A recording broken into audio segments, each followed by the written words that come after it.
Corruption is a curse that afflicts many countries. It has become a major cause of concern for countries throughout the world, but especially for developing and underdeveloped countries.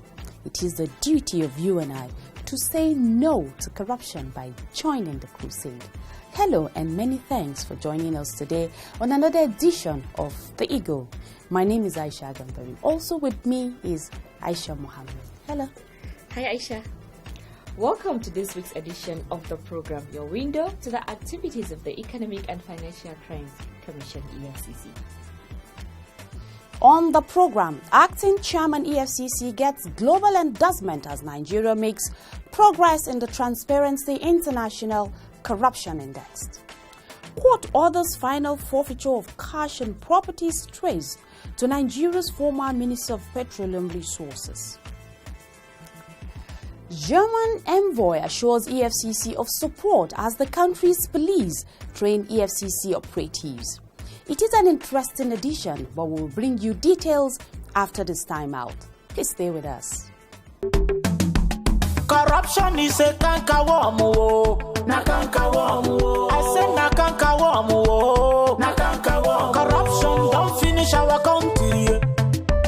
Nigeria women rise up and come together, oh yeah. Every woman come out, but we fight corruption together, oh. Every woman fall out, but we kill corruption together, oh. Them they thief our money, send them obodo yibo.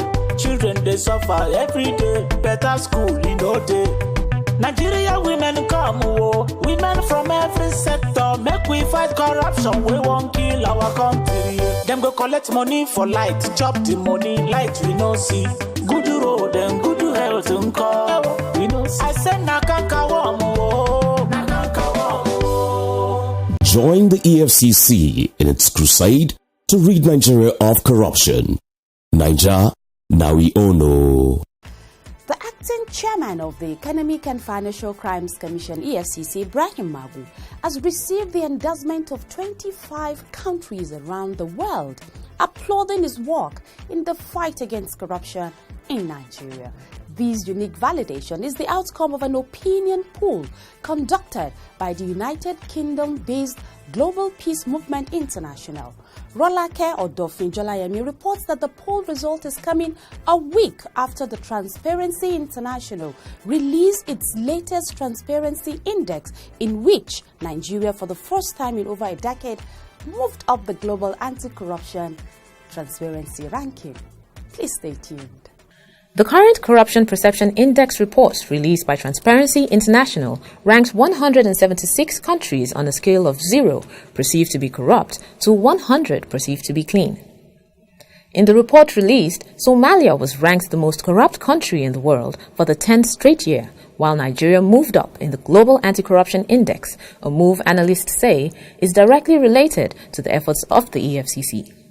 When Ibrahim Mustafa Magu took over the helm of affairs at the EFCC in November 2015, the expectations of everyone was high. Magu, known for his doggedness in the fight against corruption, going by his track records, did little to convince everyone that he was the right man for the job. The EFCC in the past 1.5 years has strived to give meaning to the EFCC slogan that no one is above the law. This is evident in the profile of personalities and institutions that the Commission has taken on in recent times. For the first time in our history, very senior military officers, both serving and retired, were investigated and are currently being prosecuted in relation to the $2.1 billion arms procurement scandal. Their civilian collaborators, which included leading politicians, former ministers and governors, are also facing prosecution. More importantly, in the course of this investigation, assets and cash in various currencies running into billions of naira have been recovered. Due to the unrelenting effort of Magu in the war against graft in the country, the EFCC has become a reference point among law enforcement agencies, both home and abroad, through the professionalism of its workforce and a committed leadership. This is evident in the number of cases pending in courts and those successfully prosecuted, with a conviction record of 194 achieved in 2016. The Commission has projected to raise the bar by the end of 2017. Applauding his work in the fight against corruption in Nigeria, Magu received the endorsement of 25 countries around the world. The endorsement, which was the outcome of an opinion poll conducted by Global Peace Movement International in the United Kingdom, released the result on the 28th of July 2017. Speaking on the poll, President General of Global Peace Movement International, Dr. Mike Uyi, explained that the decision to conduct the poll was based on the need for an international survey to ascertain global opinion on the work of the EFCC. He pointed out that the EFCC acting chairman secured more than 96% endorsement by respondents, with the United States of America, the United Kingdom, France, Germany, Russia, Canada, China, and Belgium all commending the work of the Commission. According to the report of the survey, the United States of America led the list of countries that endorsed Magu, with 92% responding in his favor, while 7% responded in the negative. The United Kingdom returned the 96% affirmative and followed with France with 85%. Other results of the poll showed 90% Germans voting in favor of the EFCC acting chairman, while 9% disapproved. Russia had 62% in favor of Magu, while 29% disapproved. Greece was 73% in favor, with 22% negative. Malta had 80% in favor, with 17% disapproval. Sweden's result was 85% approval, while only 7% disapproved. For Belgium, 85% approved and 8% disapproved. Switzerland had 76% approval and 11% disapproved. Norway, 85% in support and 8% were against. Austria, 81% approval and 6% disapproval, while India had 53% approval and 26% disapproval. Others are Brazil, with 65% approval and 27% disapproval. Same with China, having 65% approval rating for the EFCC acting chairman, while 22% disapproved. Denmark had 84% for and 4% against, while Canada had a 91% approval and 3% disapproval. Other countries like Japan were 92% approval and 3% disapproval. Luxembourg, 83% for Magu and 4% against. Mexico had 83% approval and 7% disapproval. Portugal, 68% for and 22% against. South Korea, 74% approval and 16% unapproved. Principality of Monaco had 80% approval and 11% disapproval. The Netherlands, 82% approval, 5% disapproval, while Lithuania had a 72% approval and 13% disapproval for the EFCC acting chairman. With this development, it is believed that Nigerians will continue to lend their support to the fight against corruption, so the country's corruption perception index will continue to improve. Rolake Odofinjolaimi, reporting for the Eagle. Thank you, Rolake. I also join you in calling for more support from Nigerians, as the anti-graft agencies cannot win the anti-graft war alone. Please join the fight. Lend your voice in whatever capacity you can to eradicate corruption from Nigeria. Still on the program, attend the International Capacity Training Program organized by the German Police for operatives of the Economic and Financial Crimes Commission and other security agencies ended in Lagos, with the participants praising the initiative. Zainab Sani Ahmad has more on this. The program, which was geared towards equipping investigators with the fundamental principles in fighting corruption, special aspects in conducting investigation, preventing corruption and supporting investigative measures, was a capacity building and international collaboration facilitated by the Consulate General of the Federal Republic of Germany. Representing the German Consul General, Deputy Envoy Ms. Alexandra Herr explained that the training was aimed at homing the skills of all the participants in investigation of financial and other related crimes in Nigeria. The training, which was interactive, was of great importance and fundamental to investigation of crimes, which has also fostered better relationship and cooperation between the German police and the EFCC. EFCC's Head of Operations Lagos Zone, Garba Dugum, who represented the Commission's acting chairman Ibrahim Mustafa Magu, expressed delight at the training, which he described as educative, constructive and interesting. He told the participants to make judicious use of the knowledge received in the course of combating corruption. Some of the participants who bared their minds on the exercise were full of gratitude for the organizers. They said the training wouldn't have come at a better time than now, when all hands must be on deck to check the corruption scourge. Participants who were drawn from the Economic and Financial Crimes Commission, Independent and Corrupt Practices and Other Related Offences Commission, and Code of Conduct Bureau received certificates and badges from the German police. Zainab Sani Ahmed reporting for the Eagle.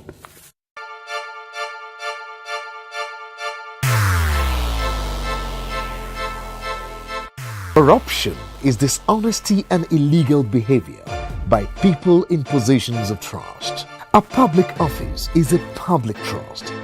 Do not abuse positions of trust for private gains. Stay away from corruption.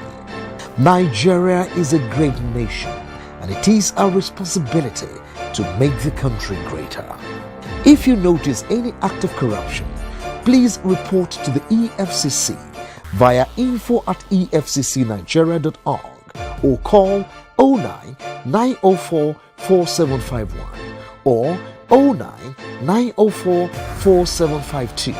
You can also call 09 904 4753.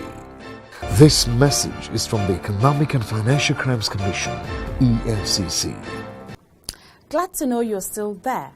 A vacation judge in Lagos has ordered the final forfeiture of cash and properties traced to Nigeria's former Minister of Petroleum Resources, Desiani Alison Madueke.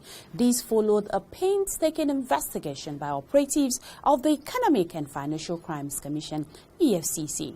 In the course of the investigation, cash and properties totaling over 100 billion naira were discovered across the country, allegedly acquired by the former minister. Please stay tuned for details.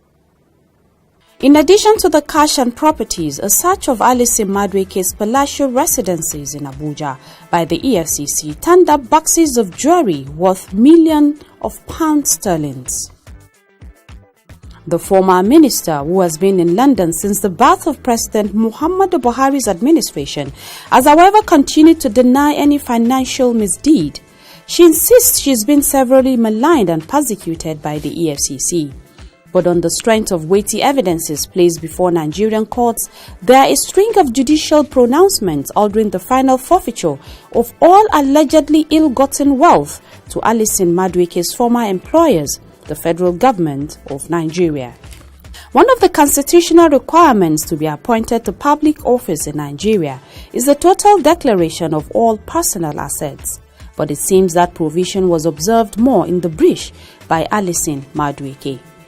The EFCC, in the course of investigation, traced another property valued at $37.5 million to the former minister in Banana Island, Lagos. She was said to have purchased the 15-story building, which comprises of 18 flats and 6 penthouses between 2011 and 2012 from a developer, YF Construction and Real Estate. The property was allegedly acquired in the name of a shell company, Ruzinpex Limited, which is managed by one Affirmative Nwokedim, principal partner, Stillwater's law firm in Lagos. On August 7, 2017, Justice Chuka Obiozo, a vacation judge sitting at the Federal High Court in Ikoyi, Lagos, ordered the final forfeiture of the said property to the federal government. The order followed an ex parte application filed by the EFCC on July 17, 2017. Ruling on the applications, Justice Obiozo had ordered the respondents Desiani, Afemefuna Nwokedim and Ruzinpex Limited to show cause within 14 days while the properties should not be forfeited to the federal government. The judge had further ordered the publication of the interim order in any national newspaper for the respondents or anyone who is interested in the property to appear before the court to show cause within 14 days, while the final order of the property should not be made in favor of the federal government. At the resumed hearing on August 7, 2017, counsel to the EFCC argued that the failure of the defendants to respond means they are not willing to contest the application. In his ruling, Justice Obiozo ordered the final forfeiture of the property to the federal government in addition to cash worth billions of naira. In Lagos, Nigeria, Alison Madueke allegedly bought a block of 6-unit service apartments at number 135 Awolowo Road, Ikoyi, Lagos. The apartments are equipped with a standby power generating set, sporting facilities, playground, and a water treatment plant. The said property was bought at the rate of over 800 million naira on 6th January 2012. Another property in Yaba, Lagos was also discovered by the operatives, all occupied by tenants. The houses located at number 7 Thornburn Street and 5 Raymond Street, Yaba, consist of 21 numbers mixed housing units of 8 number 4-bedroom terrace units, 2 penthouse apartments of 3-bedroom each, and 6 3-bedroom apartments, all en suites. Others are 2 numbers en suite 2-bedroom apartments and 1 4-bedroom apartments, also en suite. The said property was bought on 30th May 2012 at the whopping cost of about 1 billion naira. In Lekki Phase 1, an upscale neighborhood of Lagos, operators found a twin 4-bedroom duplex. The duplex is located on Plot 33, Block 112, Lekki Peninsula Residential Scheme 1, Lekki, Lagos, with an estimated value of over 200 million naira. Also found was a large expanse of land at Oniru, Victoria Island, Lagos. The land is currently being utilized by scavengers who use it as a dumping site. The land, which is located in Oniru Chieftaincy Family Private Estate, Lekki Peninsula, was bought on the 16th of February 2012 at the rate of about 135 million naira. Another property traced to Dezani is a penthouse located at number 8, Gerard Road, Ikoyi, Lagos, situated on the 11th floor in the Block B wing of the building. The said property was bought at the rate of 12 million naira on the 20th December 2011. In Abuja, Nigeria, the EFCC operatives traced a tastefully furnished duplex to Alison Madueke. A search was conducted on the property, and during the search, operatives discovered boxes of jewelries worth millions of pounds and dollars stacked in cash. The duplex, which also has a guest chalet, boys' quarters, swimming pool, sport facilities, and a host of various amenities, was bought in December 2009 at the cost of about 400 million naira. It is located on number 10, Chiluba Close off Jose Mati Street, Asokoro, Abuja. Also linked to the former minister in Abuja is a mini estate. The estate, located in Mabushi Gardens Estate, Plot 1205, Cadastral Zone B06, Mabushi, Abuja, contains 13 numbers 3-bedroom terrace houses with 1-room maid's quarters and suites. It was purchased on 2nd April 2012 at the cost of 650 million naira. Also in Abuja, a 6-bedroom and suite apartment with 3 living rooms, 2-bedroom guest chalet, 2-bedroom boys' quarters, 2 lock-up garages, and a car park was discovered at number 6 Aso Drive, Maitama, Abuja. It was bought on 20th July 2011 at the cost of 80 million naira. In Port Harcourt, Rivers State, an estate of 16 4-bedroom terrace duplexes was discovered at Heritage Court Estate, Plot 2C, on Merelu Street, Diobi Government Residential Area Phase 1 Extension, Port Harcourt. The estate, which is also equipped with standby power generating set, was acquired on 30th May 2012 at the cost of over 900 million naira. In Bayelsa State, a mansion with an additional 2 blocks of flats, also en suite, and the maid's quarters were also traced to her. The house, located on Goodluck Jonathan Road, Yenogwa, is sitting on a large expanse of land and was estimated to have cost hundreds of millions. The mansion, which is tastefully furnished, is equipped with 4 living rooms, 8 bedrooms, furniture which include chairs, tables, beddings, wardrobes, cabinets, all gold-plated. Other facilities like the kitchen, bar, bedroom, shower, jacuzzi bathtubs, and toilets are also gold-plated. They are also estimated to have cost hundreds of millions. Aside from jewelries and properties traced, Alison Madueke is alleged to have about 25 billion naira in various Nigerian banks. Based on evidences presented by the EFCC before Justice Muslim Suleiman Hassan on January 6, 2017, the court had ordered that the funds be temporarily forfeited to the federal government. The EFCC again on January 24, 2017 asked the Federal High Court in Lagos to order the final forfeiture of yet another 9 billion naira allegedly laundered by some bank officials for Madueke. A month later, on February 16, 2017, Justice Hassan ordered the final forfeiture to the federal government of a whopping sum of 34 billion naira, which has been traced to the former minister. Earlier, in May 2016, the sum of over $100 million were traced to the accounts of several independent National Electoral Commission (INEC) staff, who were allegedly bribed by Alison Madueke to compromise Nigeria's 2015 general elections. Justice Muhammad B. Idris of the Federal High Court sitting in Ikoyi, Lagos, on April 27, 2017, ordered the final forfeiture of the bribe money traced to one of the staff of INEC, Christian Nwosu, who was arraigned on April 5, 2017. In the course of the trial, Nwosu pleaded guilty to receiving the sum of 30 million naira from Madueke. Upon his confession, the court ordered the final forfeiture of his landed property situated at Opanam or Shimili North Local Government Area of Delta State. Also forfeited by Nwosu to the federal government was a cash of 5 million naira.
And with that special report, we call it a day on this week's edition of The Eagle. But before we go, let's take a look at some of our highlights today. Court orders final forfeiture of cash and properties traced to Nigeria's former Minister of Petroleum Resources, Daisiani Alison Madueke. And the German envoy has assured EFCC of its support as the German police trains EFCC operatives in Lagos. It's been nice being with you on the program. Please don't forget to join us on our social media portals at Official EFCC across all the social media networks. You can also send your comments to the Eagle at efccnigeria.org, and if you have missed any part of this program, log on to youtube.com/official EFCC. My name is Aisha Mohammed. Thank you for watching, and goodbye. And I am Aisha Gambari. Thank you for watching. Bye-bye.